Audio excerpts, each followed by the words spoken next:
안녕하십니까. 오늘은 시조 삭풍은 나무 끝에 불고 강의하겠습니다. 이 시조는 호기가라는 제목이 따로 있습니다. 지은이 김종서 장군.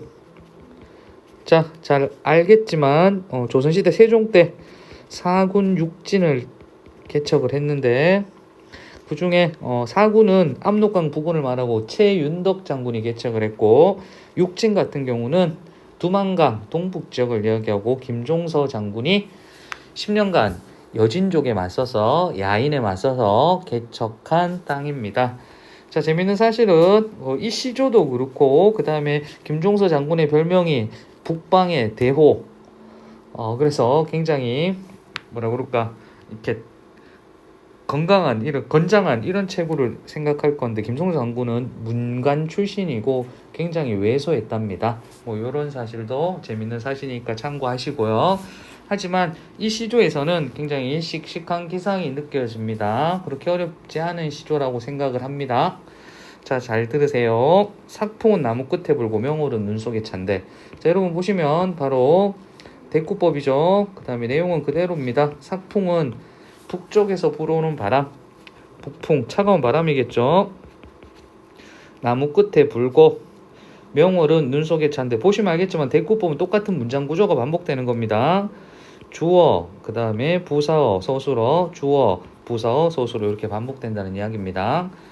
자, 그 다음에 명월은 눈 속에 찬데, 지금 다 고통스러운 상황, 추위, 힘든 상황입니다. 그래서 여기서는 배경을 제시했네요. 그죠?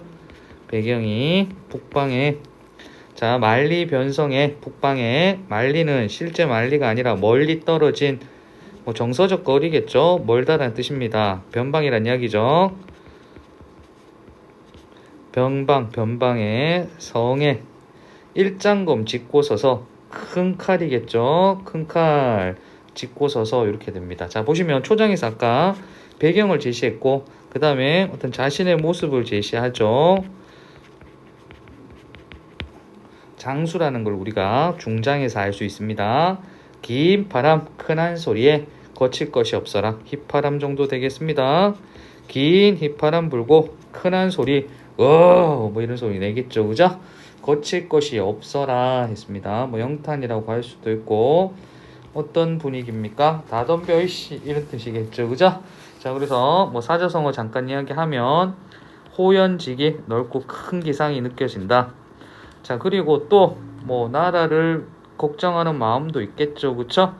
우국 지정, 우국 충돌도 느껴집니다. 종장에서는 장부의 기상이 느껴진다고 그러는데, 자, 여러분 좀 정확하게 아셔야 되는 게, 장부의 기상 같은 경우는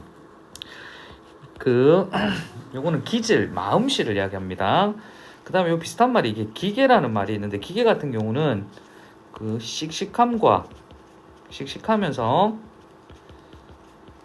어떤 절개가 느껴지는 걸 기계라고 그러는 거예요. 그럼 절개는 뭔가요? 절개는 신념이 강한 겁니다. 절개랑 비슷한 말이 있네요. 뭐가 있나요? 지조가 있겠죠. 지조는 꿋꿋한 의지입니다. 그래서 절개와 지조는 좀 비슷한 말이라고 할 수 있겠죠. 그쵸? 꿋꿋한 의지다. 이런 용어들 잘 나오는 용어니까 여러분 정확하게 합시다. 기상은 마음의 상태입니다. 기질, 마음씨, 성격 이런 것들 생각하시면 될 거고요. 기계는 씩씩하고 절개가 있는 걸 말합니다. 절개는요, 신념이 강한 겁니다. 지조는요, 꿋꿋한 의지, 변치 않는 의지, 뭐 이렇게 가시면 될 거고요. 아까도 얘기했지만 호연지기는 넓고 큰 기상을 말하고, 우국지정은 나라를 걱정하는 마음 되겠습니다. 그렇게 어려운 시는 아니라고 생각해요. 자, 주제는 장수의 기계,